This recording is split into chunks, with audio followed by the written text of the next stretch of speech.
Cuando llegamos al mundo evangélico, lo primero que nos preguntan es si hemos oído, si conocemos el Evangelio. Y el Evangelio se supone que es la puerta de la entrada, o por lo menos aquello en lo cual uno se introduce en la primera fase, en la primera época. En cierto sentido, ese es el momento más agradable para estar en una iglesia, porque estás en esa fase que te llaman de contacto, ¿no? Todavía no formas parte de esto, estás simplemente curioseando, preguntando. Es cuando vienen todas las sonrisas, cuando todo son facilidades, cuando todos están dispuestos a contestar tus preguntas. Muchas veces uno tendría la tentación de que quisiera seguir siendo el contacto, ¿no? Y realmente nunca pasar más allá, porque tienes lo mejor de la iglesia. Muchas veces, tristemente, en bastantes iglesias, una vez que uno ya ha recibido el Evangelio, se acaba con todo lo que se asocia con esa fase. Se acabaron las sonrisas, se acabaron realmente todo lo que son facilidades, y lo que viene ahora es el compromiso. Y el compromiso implica la disciplina, implica las obligaciones, los deberes, todo aquello de lo que no te lo hablaba antes, ¿no? Y que lo tienes que descubrir muy rápidamente. En cierto sentido, lo que este material y esta asignatura propone es entender cómo el Evangelio no es la entrada, sino que ha de ser el centro mismo de la iglesia. Y por lo tanto, no es una iglesia sana, aquella que simplemente ve el Evangelio como la puerta y lo importante es lo que viene después, ¿no? Sino que realmente tenemos que entender que el Evangelio está en el corazón mismo de lo que significa ser iglesia. El concepto que Orland utiliza más habitualmente a lo largo del libro es interesante. Es el concepto, por un lado, entre lo que podríamos llamar la doctrina del Evangelio y lo que él denomina particularmente la cultura del Evangelio.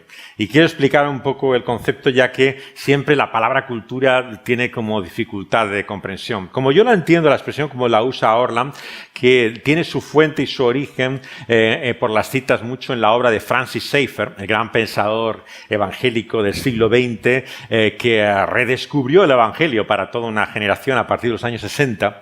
Él entiende, por un lado, la cultura en el sentido de práctica. Todos entendemos la diferencia entre lo que es la doctrina, lo que tiene que ver con la cabeza, con la mente, y lo que es la acción, la práctica, la puesta en funcionamiento de eso que conocemos. Y lo que muestra es algo que Schaeffer decía una y otra vez, ¿no? No es posible la ortodoxia, o sea, el conocimiento correcto, ¿no?, sin la ortopraxis, la práctica correcta. O sea, hay una contradicción cuando en nuestra doctrina somos evidentemente ortodoxos, pero luego en la forma de actuar se ve una contradicción evidente. La manera en la que lo plantea esta asignatura es de qué manera muchas veces hemos sido ciegos, ¿no? A que esto no solamente significa la moralidad que corresponde a determinada forma de doctrina, sino que implica también lo que el Evangelio es en sí mismo. De alguna manera lo que tenemos que entender en este tema es cómo el Evangelio que forma en el corazón mismo de nuestra fe ha de marcar también nuestra experiencia, la manera en la que llevamos a cabo lo que significa la vida de la Iglesia. Creo que cualquiera de nosotros en esta generación sabemos, ¿no?, el inmenso mundo que ha abierto para nosotros Internet, ¿no? La mayor parte de nosotros estamos conectados de una u otra manera. Y habéis observado también cuál es la impresión que se da muchas veces del cristianismo cuando uno entra en las redes sociales, ¿no? Desde luego, si eres ajeno, externo a ello, la impresión que uno tiene es de rechazo. La mayor parte de las personas, como podéis observar tanto en las plataformas o redes sociales, hablan para los que son ya convencidos, ¿no? Los cristianos tienden a buscar otros cristianos. Hay muy pocos círculos, no páginas, en los cuales se entremezclen, creyentes o no creyentes, hasta el punto de que resulta algo raro y extraño. Cuando alguien no creyente hace algún comentario o algo así, realmente la gente se queda sorprendida, que no parte del punto de vista común. Por un lado vemos que la comunicación es tan grande gracias a la tecnología, pero hay tan poco verdaderamente de intercambio, ¿no?, entre personas con convicciones diferentes. ¿Qué es lo que ha ocurrido? Que en este círculo, digamos, cristiano, cada vez más encerrado, lo que se ha convertido es todo en una purga, ¿no?, a ver quién es el verdaderamente cristiano. ¿Y cuál es el criterio que se utiliza? Generalmente la discusión doctrinal. Sabéis cómo tanto desde los debates típicamente teológicos, esta misma semana me introducían a 2 páginas, yo no suelo navegar mucho, ¿no?, por Facebook, simplemente tengo una página, ¿no?, en la cual publico los posts, ¿no?, pero alguien me comentaba que entrara en 2 características, una que se llama Respuestas al Calvinismo y otra se llama El Troll Reformado. Y son 2 páginas contrapuestas, ¿no?, que están en batalla continua, ¿no? Y era para mí un perfecto ejemplo, ¿no?, de lo que ya percibo por muchos comentarios, ¿no? O sea, es un diálogo de sordos, ¿no?, en el cual absolutamente nadie atiende al comentario del otro y la escala de agresividad, ¿no?, de violencia, tiene nada de evangélico, ¿no? Y esto es lo que realmente Orlund plantea, ¿no? O sea, ¿qué significa el evangelio si en nuestra forma de expresarnos, de comunicarnos, no hay nada en ello de latente? Porque, ¿qué queremos decir por evangelio, no? Se ha intentado explicar mucho cuál sería la definición, la manera más breve y simple, ¿no? Yo tengo una definición que he tomado de Packer, ¿no? No está en el libro de Orlund, pero os animo a tomar nota de ella y recordarla, ¿no? De Packer le preguntaron una ocasión, ¿no? Él tiene siempre ese difícil don que muy pocas personas tienen de expresarlo todo lo más breve posible, lo más conciso. Es un autor sumamente conciso en su capacidad de expresión. Y él hizo esta famosa descripción que se ha repetido mucho, ¿no? Tiene grandes personas que admiran esa definición y que la citan en sus libros. Uno de los más conocidos es Don Carson. Don Carson, el conocido teólogo del Nuevo Testamento, es un gran fan de la definición de Packer, ¿no? Y la definición de Packer tiene 3 palabras, tan simple como esta. Dios salva pecadores. Dios salva pecadores. Claro, todas las definiciones tienen más elementos y se podría decir mucho más de ellas. Pero me gusta la idea de Packer de intentar reducirlo todo a lo mínimo, a lo fundamental, a lo básico, ¿no? Y es el punto de vista del cual Orlund parte en su exposición de Juan 3:16. El versículo más conocido y que él utiliza en el 2º capítulo para expresar qué es el Evangelio, en la definición misma, ¿no? Y la primera pregunta es inevitablemente, como dice Packer, ¿quién es Dios?, ¿no? Porque realmente el Evangelio gira constantemente en torno a Dios como centro. Y si no, no hay Evangelio. Esto es de lo que se trata una y otra vez, ¿no? Y tenemos que preguntarnos una y otra vez cuando queremos saber en qué consiste el Evangelio y vivir esa expresión del Evangelio, ¿quién es Dios?, ¿no? Porque se trata en definitiva de otro diferente a nosotros mismos. Como muy bien hace el libro y el material, gran parte del problema que ahora vivimos es que el Evangelio tiene que ver con nosotros mismos. Tiene que ver, en primer lugar, con los beneficios que yo saco, ¿no?, de ese Evangelio. Claro, todos venimos al Evangelio, en cierta forma, por nuestra necesidad que tenemos personal. Necesidad que a veces tiene que ver por una cuestión evidente de moral, de conciencia, que nos hace sentir culpables. La sociedad actual ha intentado desarraigar la culpabilidad del mundo contemporáneo, pero la gente, incomprensiblemente, aunque no cree en pecado, aunque no piensa que haya bien o mal, se siente mal. Piensa que de alguna manera muchas veces no llega a cumplir lo que busca, se siente frustrada, y esto se ve en las relaciones, se ve en toda la existencia de muchas personas, ¿no? Y en el Evangelio muchos encuentran simplemente pues, la respuesta al problema de la culpa. Evidentemente que para nosotros, ¿no?, es una liberación de la culpa el Evangelio. Pero el gran problema es cuando reducimos siempre el Evangelio a uno de sus beneficios, ¿no?, a algo de lo que supone para nosotros. Porque de alguna manera estamos simplificando, ¿no?, toda la riqueza, la grandeza que tiene el Evangelio. Claro, el gran problema entonces es cuando no te sientes culpable, ¿qué te dice el Evangelio?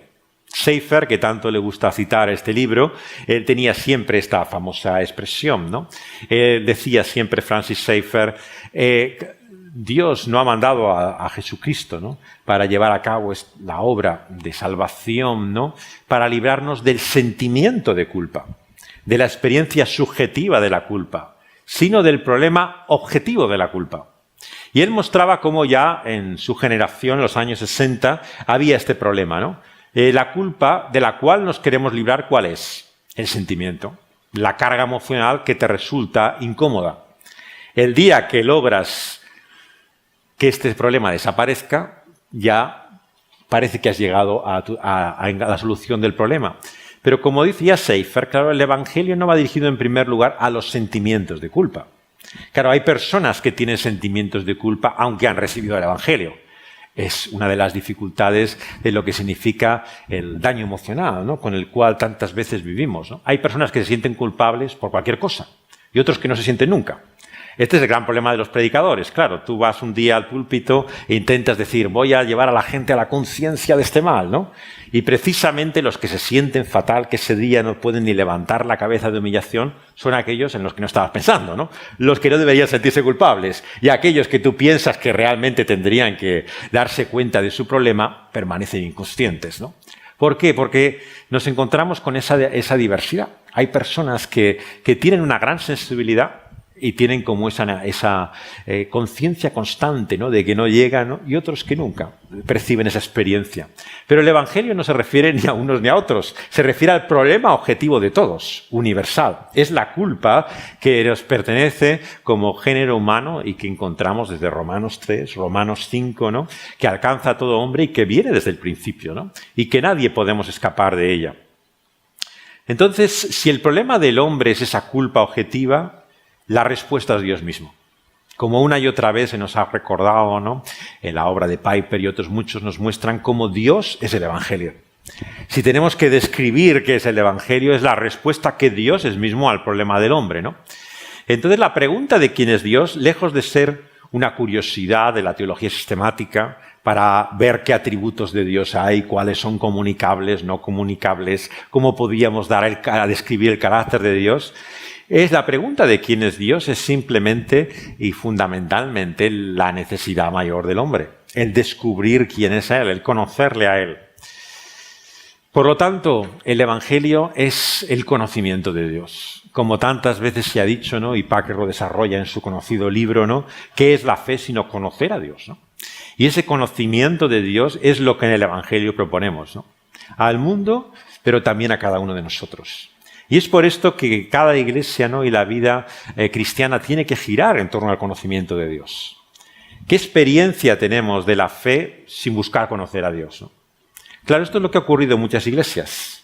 Dios ha pasado, ¿no?, de ser aquel a quien descubrimos al principio para a continuación tratar de nuestros propios problemas. Cómo Dios responde a tu problema familiar, cómo Dios soluciona tu cuestión psicológica, cómo Dios te lleva a tener una vida, ¿no?, en la cual puedas alcanzar ciertos fines o propósitos. Pero Dios es simplemente el medio, es el agente. Lo importante eres tú, tu experiencia. Incluso aquellas iglesias que más presumen de espiritualidad, de santidad, de piedad, de modelos realmente más introspectivos de fe cristiana, en el fondo de lo que se trata es de tu propio avance espiritual, de cómo te sientes tú, no de quién es Dios para ti, sino si estás satisfecho o no de tu santidad y de cómo avanzar y progresar en esa santidad, ir los pasos, ¿no?, en la vida del Espíritu para poder ir creciendo a una mayor satisfacción personal. Claro, este es precisamente el desarrollo equivocado cuando Dios no está en el centro. Cuando el Evangelio está en el centro, entonces Dios es en torno a quien gira la vida de la Iglesia. Y descubrirle a Él y conocer a Él es la vida cristiana y es nuestra hambre y necesidad, nuestro anhelo fundamental. En la definición de Packer, a continuación de esa realidad que está con toda su gloria en el corazón del Evangelio, que es Dios, aparece un hecho, el salvífico, liberador y rescatador, ¿no?, de lo que Dios ha hecho por nosotros, ¿no? Cada vez que intentamos resumir el Evangelio, ¿no?, nos referimos una y otra vez a lo que Dios ha hecho por nosotros, ¿no? Y esto, como se dice desde la primera página del librito que habéis leído, es una obra acabada, consumada. Este es el secreto mejor guardado de la Iglesia contemporánea, que Dios ya lo ha hecho todo. Precisamente es aquello que tantos no han escuchado en su vida lo que hace que precisamente la vida de la Iglesia sea una experiencia muy diferente a la que tantos conocen, ¿no? Porque si Dios ya lo ha hecho todo, si Dios nos ha salvado en Cristo Jesús, entonces, ¿qué es la experiencia cristiana?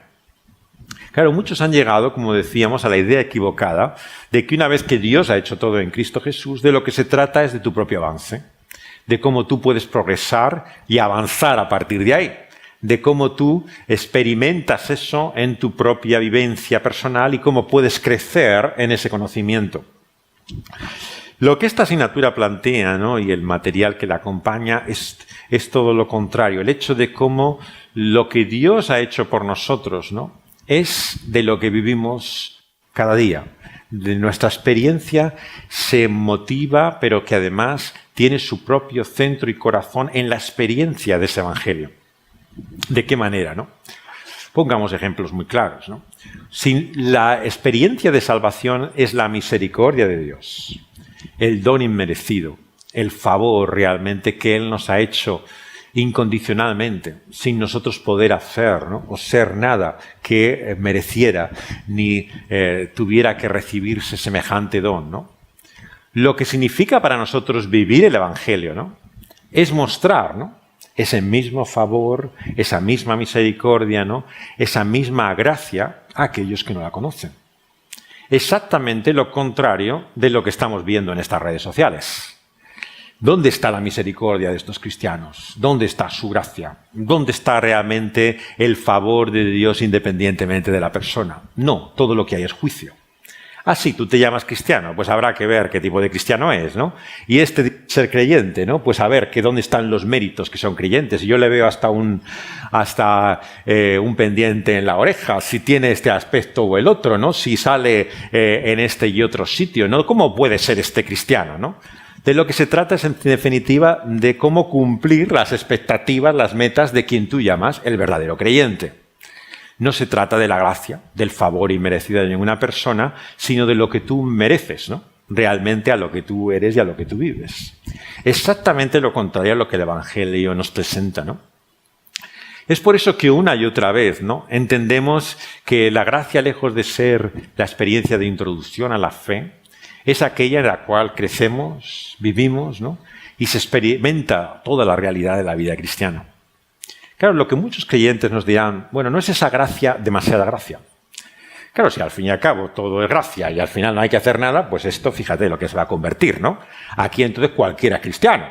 Aquí simplemente se trata aquí de recibir esto como quien recibe un cheque en blanco, ¿no? Pues cualquiera se apunta a esto, ¿no?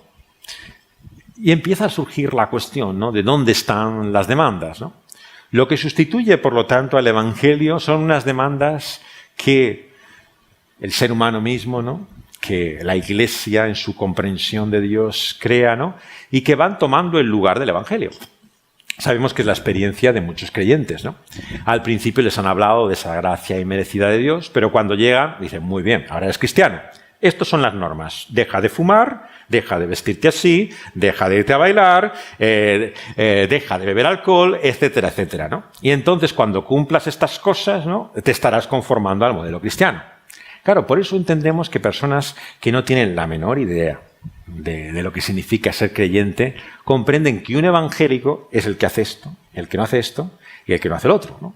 O sea, realmente tienen perfectamente en su cuadro lo que corresponde al esquema de lo que es el comportamiento de un cristiano evangélico.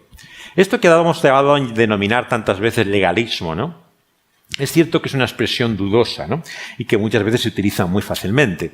Pero, sin embargo, es simplemente una manera de intentar entender cómo son leyes, principios humanos, criterios, ¿no?, los que han tomado el lugar de Dios. Claro, ¿qué nos dirán? Bueno, esto de humanos nada. Esto viene de la Biblia. Esos son principios de conducta, de comportamiento que nos dice la Biblia. Estamos entonces ante una confusión entre la ley y el Evangelio. Es cierto que muchas de estas leyes y principios no son puramente de dimensión humana. Tienen realmente una sabiduría bíblica, corresponden a un principio de conducta cristiana.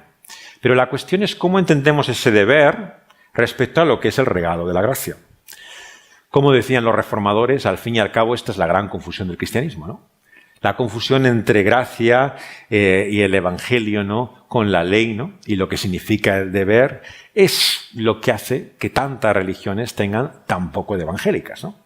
Precisamente hay una gran diferencia, un abismo, ¿no?, que sigue todavía separando al hombre religioso del verdadero evangelio.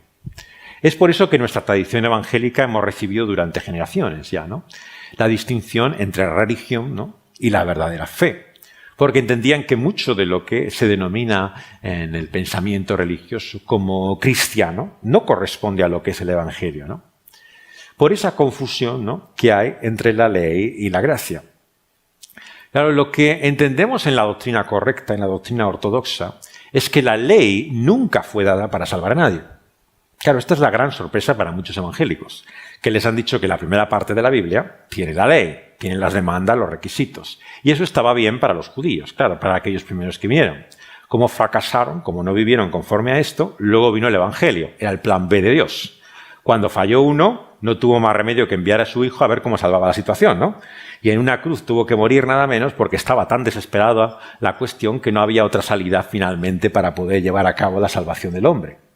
¿Es esto lo que uno entiende cuando lee la Biblia? Difícilmente.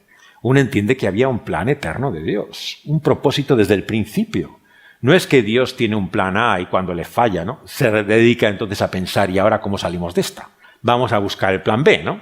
Sino que desde el principio Dios nos dice, como en los 10 mandamientos comienza el preámbulo, que Dios, habiendo salvado a su pueblo de Egipto, de tierra de servidumbre, de esclavitud, les dio estas palabras de vida, ¿no? Nunca la ley fue dada para que fueran salvos, sino porque eran salvos, les mostró esa su voluntad moral, ¿no?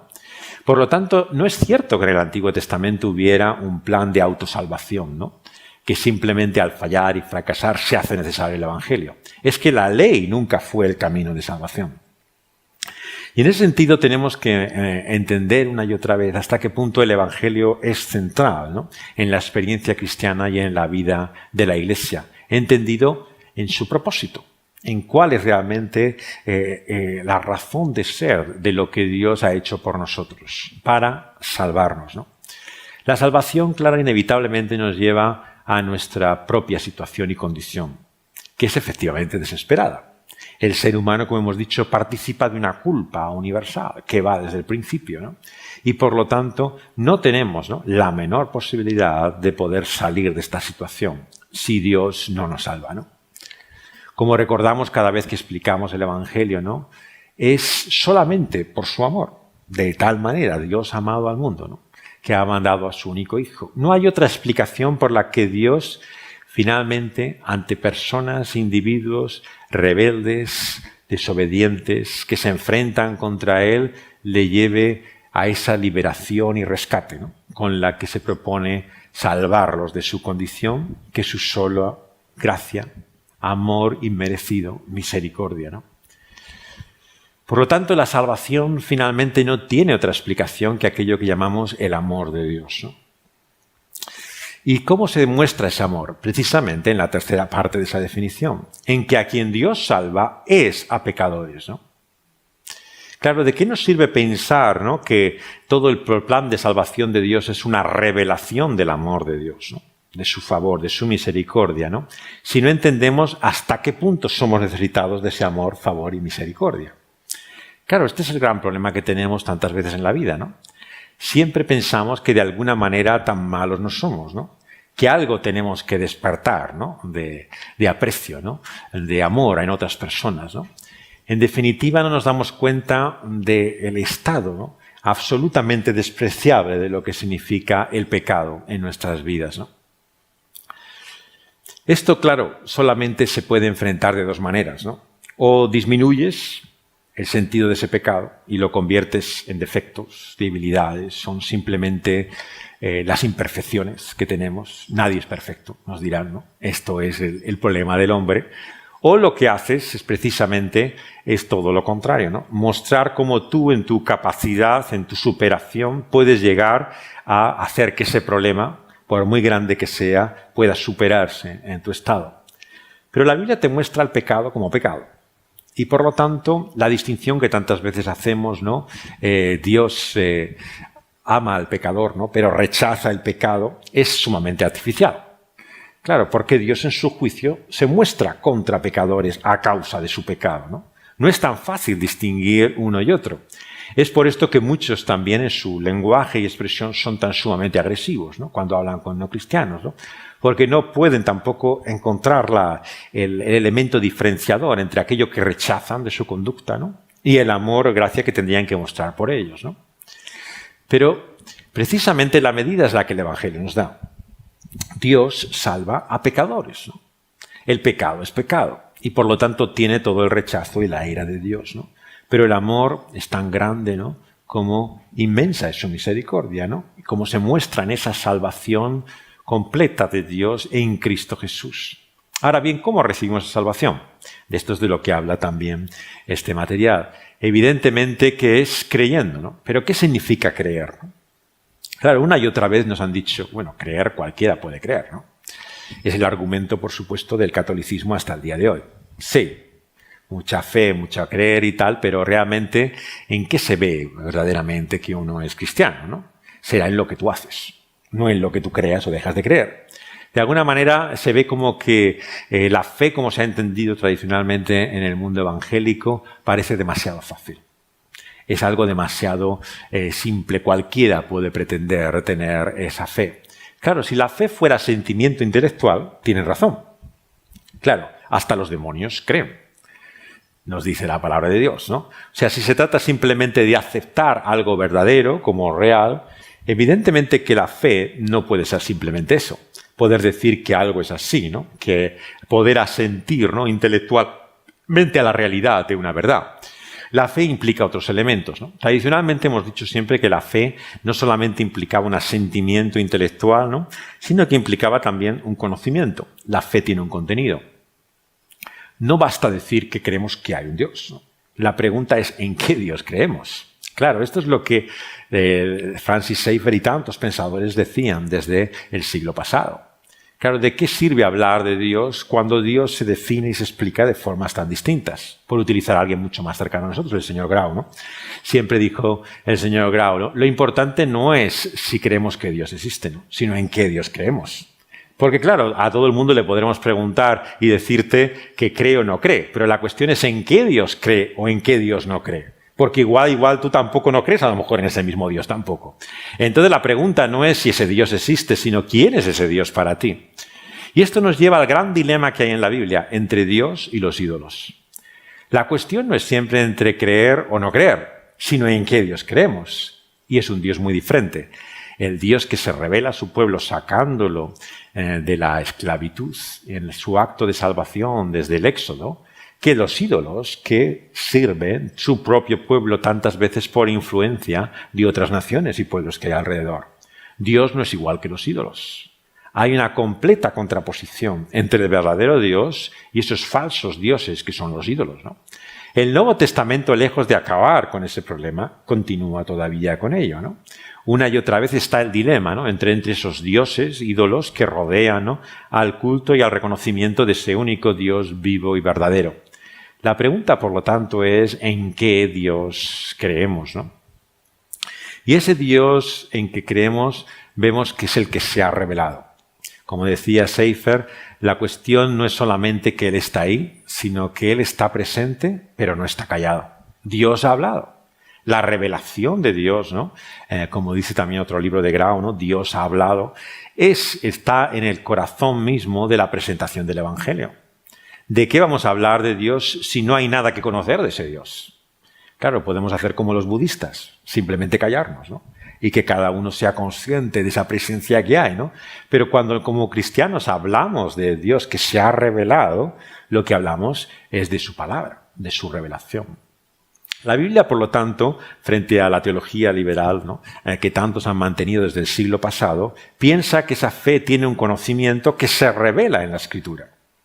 Claro, habrá siempre un tipo de religión y de teología romántica que de lo que se trata es de su experiencia personal, subjetiva, ¿no?, de la manera en la que a ellos les gusta pensar que ese Dios es, ¿no?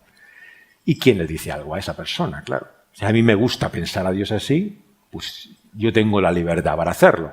Pero la cuestión no es cómo te guste a ti pensar que Dios es, sino si realmente hay un Dios que podamos conocer por su revelación que es así.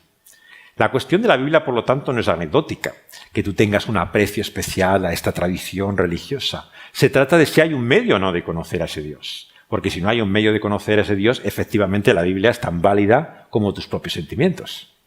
Tú lo sientes así y yo lo veo así a la luz de este libro. Pero si Dios se ha revelado, entonces hay un medio que implica una autoridad, un conocimiento por el cual sabemos que algo es verdad. Claro, en este mundo incluso tecnológico, con tantas voces divergentes, surge una y otra vez la pregunta ¿y cómo sabemos la verdad de lo que se está diciendo? Claro, hay tantos rumores, tantas historias falsas, tantos bulos, pero la pregunta de si algo es cierto sigue siendo una gran cuestión, algo que necesitamos saber, la verdad de lo que se dice. La fe, por lo tanto, apunta a esa realidad que encontramos en la Escritura, ¿no? Por el propio hecho de la revelación de Dios, ¿no? Creer no es solamente saber que hay un Dios, sino conocer a ese Dios tal y como se ha revelado. Pero en tercer y último lugar, implica confiar en ese Dios, ¿no? Eso que se ha dicho muchas veces, que está en el corazón mismo de la fe, tiene que ver con esa realidad que no es solamente mental o intelectual. Esta es muchas veces la cuestión, ¿no?, del problema de la gracia, ¿no?, y el Evangelio, en la manera en que se manifiesta y se revela para otros, ¿no? Como entendamos simplemente esto como una cuestión mental, ¿no?, intelectual, de lo que se tratará será de cómo persuadir o convencer, ¿no?, con nuestros argumentos e inteligencia a la persona de la verdad de lo que estamos diciendo. Si os fijáis, es así como muchos se comunican, ¿no?, en torno al Evangelio. Presentan argumentos, ¿no?, con la idea de que si te convences de esos argumentos, podrás aceptar la verdad de lo que es el Evangelio. Pero creer no es simplemente asentir o saber con un conocimiento de Dios, ¿no? No es aceptar, ¿no?, la racionalidad de ciertos argumentos. Implica una experiencia, ¿no?, que denominamos de confianza en ese Dios, ¿no? Ahora, todos entendemos la diferencia, ¿no?, entre conocer a alguien y confiar en él. Claro, yo puedo saber quién eres tú, pero sin saber quién eres tú, la confianza que yo puedo tener es relativa. Depende de ese conocimiento. Cuanto más conocimiento tengo, más me puedo arriesgar en esa relación contigo, ¿no? Esto es exactamente lo que la fe plantea. En la medida en que conocemos quién es ese Dios, en esa misma medida tenemos que confiar en Él, ¿no? Confiar en lo que Él dice, ¿no?, pero también nuestra propia vida, ¿no?, en sus manos. Esa confianza implica una experiencia emocional. No tengamos miedo a ello. Yo creo que desde el principio, en la ley de Dios, el Señor nos lo dijo claramente, ¿no? Debemos amar a Dios con todo nuestro corazón, como dice Deuteronomio. Y eso, aunque no sean solamente nuestros sentimientos, es también nuestra cabeza, nuestra voluntad, nos habla de la totalidad del ser humano, ¿no? Muchas veces en la presentación del Evangelio y en la apologética contemporánea encontramos que hay un excesivo racionalismo, ¿no? Hay una escuela que ha conformado gran parte de la apologética evangélica desde hace muchos años, ¿no?, que llamamos el evidencialismo, ¿no? El evidencialismo es que si te doy 31 razones por las que Jesús resucitó o Jesús es lo que tal, evidentemente esto demanda un veredicto que es crearlo. Ya está. Claro, pero las cosas no son tan simples. Tú no crees en Cristo Jesús porque haya 31 razones para que te demuestren quién es Jesús. Las cosas no funcionan así para el ser humano, ¿no? O sea, uno puede tener todas las evidencias, argumentos delante suyo y aún así esto no te conviene. ¿Por qué? Por la misma razón con la cual discutes con un no creyente sobre un tema de fe, ¿no?, y te das cuenta en cierto momento que es inútil la discusión. ¿Por qué? Porque aunque tú le demostraras la verdad y él te asintiera, no iba a cambiar en nada su estilo de vida ni lo que iba a hacer por lo que tú le dijeras. Te das cuenta que esto no es una cuestión intelectual de demostrar o convencer a nadie. Hay algo más profundo. Es lo que la Biblia llama el corazón. Y el corazón tiene no solamente sus propias razones, como decía Pascal, ¿no?, sino que el corazón tiene ya una voluntad determinada. Y esa voluntad es caída. Y eso hace que lo que nos convenga, según Dios nos muestra en su palabra, es precisamente lo que no queremos. ¿Cómo comienza el principio del Evangelio? La luz vino a este mundo de tinieblas, pero los hombres amaron más las tinieblas que la luz. No es que estaban en tinieblas, no es que no veían la luz, no, es que la amaban. Hay una cuestión afectiva, por lo tanto, que tiene que ver con nuestros propios sentimientos. No solamente es que hacemos cosas malas, que no nos conviene que haya un Dios que finalmente vaya a juzgarnos, ¿no?, y por eso preferimos que Dios no existe, para que ningún día tenga que pedirnos cuentas. Es que hay también una relación afectiva, de sentimiento, ¿no?, por todo aquello que es contrario a ese Dios, ¿no?, por la independencia, rebelión y desobediencia de ese Dios. Y es por eso que el mal, el problema que la Biblia denomina pecado, es tan profundo, está arraigado en nosotros de tal manera, ¿no?, que nos vemos continuamente vinculados sentimentalmente a Él, ¿no? Y Dios ha mostrado precisamente su salvación para pecadores, para personas cuyo corazón no estaba en Él. sino todo lo contrario, opuesto a Él, lejos de Él. Éramos, por utilizar la expresión de la Escritura, enemigos suyos. Claro, esto te cuesta aceptarlo, comprenderlo. Hombre, tanto como enemigos, hombre, yo no creo que haya un Dios, o sea, pero hay enemigos suyos, tampoco enemigo suyo soy, ¿no? O sea, pero esto es lo que la Biblia dice de ti y de mí, que tú estabas en enemistad en tu mente, ¿no? En tu corazón, opuesto totalmente a todo lo que Dios es. El escándalo del Evangelio, por lo tanto, es que Dios muestra su amor no solo a quien no lo merece, sino al que está en contra de todo lo que es Él, ¿no? Esto es algo tan difícil de entender y aceptar, ¿no? Que toda nuestra vida, ¿no? Nos cuesta realmente creernos que somos amados realmente por Dios. Cuanto más descubrimos, ¿no? de esa enemistad en nosotros, ¿no? más nos parece que Dios no puede amarme tal y como tengo mi corazón. Y es por eso que el Evangelio lo necesitamos creyentes o no creyentes. Cada domingo, cada vez que venimos a la iglesia tenemos que recordar que Dios ama a pecadores. No es porque mi corazón ahora es tan aceptable a Dios, porque yo deseo tan sinceramente serle obediente, ¿no? Porque yo le soy tan agradable con mi vida, ¿no? Que Dios me ama. Dios me ama siendo pecador. Y esto es lo que te conmueve hasta lo sumo. Cada vez que lo percibes, ¿no? Que vislumbras siquiera algo, ¿no? de ese favor de Dios en el Evangelio, dices, esto no puede ser. ¿Cómo puede ser que alguien me ame tanto, ¿no? Que alguien realmente siendo como soy, ¿no? me muestre ese amor y favor, ¿no? Y es por eso que el Evangelio no es solamente para los no cristianos. Es en primer lugar y sobre todo para nosotros mismos como creyentes. Necesitamos más de ese Evangelio y no menos, ¿no? Y por eso es que esto no es una asignatura de evangelismo, simplemente, de cómo venderle a las personas este Evangelio, ¿no? que no conocen. Se trata de la necesidad que tú y yo tenemos de ese Evangelio, de creernos realmente que Dios nos ama siendo pecadores, ¿no? Y esto, como concluye, leéis al final de este libro, tiene un efecto, una consecuencia en nosotros, en nuestras vidas. En el libro se concluye, por el argumento del texto de Corintios, por un lado, en el poder del Evangelio. ¿En qué se muestra el poder del Evangelio? En que Dios salva a pecadores. Claro, ¿cuál es el poder que experimenta el apóstol Pablo una y otra vez? Que de los pecadores, siendo yo el primero, Dios se haya acordado de mí. Es lo que le da esa potencia, ¿no? y fuerza al apóstol para cada día, ¿no? enfrentarse a ese mundo opuesto a él, ¿no? sabiendo que el Evangelio es poder de salvación. ¿Por qué? Porque ninguno de ellos lo merece. No hay casos perdidos para Dios. Y por eso va a aquellos que realmente más lejos parecen del Evangelio. Toma los caminos, ¿no? las sendas y las tareas más difíciles. Es una misión imposible humanamente. Pero para Dios todo es posible, ¿no? Y ese poder del Evangelio, ¿no? se muestra también en nuestra vida, como dice también en segundo lugar, en amor. Una y otra vez este fruto del Espíritu que se revela por la obra de Dios está en el corazón mismo de la fe, ¿no? ¿Cuántas veces nos dice la palabra de Dios que eso es lo que significa creer, ¿no? amar a Dios, ¿no? Y conocer a Cristo es amar y amarle a Él como no hemos amado a nadie más. Y por eso es que el subtítulo mismo de este libro y de esta materia nos habla de la belleza de Cristo. No se trata de cómo argumentar la razón de Dios en este mundo, sino cuál es la preciosidad, la maravilla, ¿no? el asombro de Dios, ¿no? Y eso es lo que yo creo que una y otra vez tenemos que recordar, ¿no? Que tenemos que presentarnos ante esa realidad que Dios nos ha revelado en su Evangelio para ver su mayor belleza, ¿no?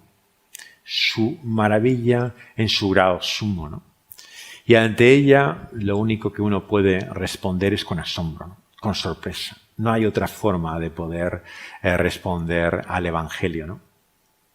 Así que el Señor nos estimule, ¿no? a pensar más en su Evangelio, pero también a experimentar más ese poder, ¿no? que produzca más amor y que podamos compartirlo con otros. Finalmente, esta es la conclusión de esta asignatura, que esa gracia que hemos recibido de Dios en el Evangelio la queramos compartir con otros. ¿De qué nos sirve disfrutar esa gracia si no queremos mostrarla a los demás? Y esto se empieza con los propios cristianos. En esta materia, si leéis el libro con atención, veréis hasta qué punto en la Iglesia es una asignatura pendiente. Mostrar generosidad, mostrar bondad para tu hermano, mostrar la gracia que Dios ha mostrado para contigo. ¿Por qué no le pasas una al que está a tu lado, ¿no? ¿Por qué es tan exigente, tan difícil, ¿no? ¿Por qué cuesta tanto realmente? ¿Por qué culpabilizas tanto a la Iglesia y a otros de tus males, ¿no? ¿Por qué no puedes convivir con tu frustración, ¿no? Porque no has disfrutado de esa gracia de Dios. Cuando entiendes que Dios te acepta, que te ama, que no te puede amar más de lo que te ha amado, entonces puedes empezar a amar a otros, ¿no? A amar a otros como Él te ha amado. Y para eso necesitamos de Él y de su ayuda, de su Espíritu.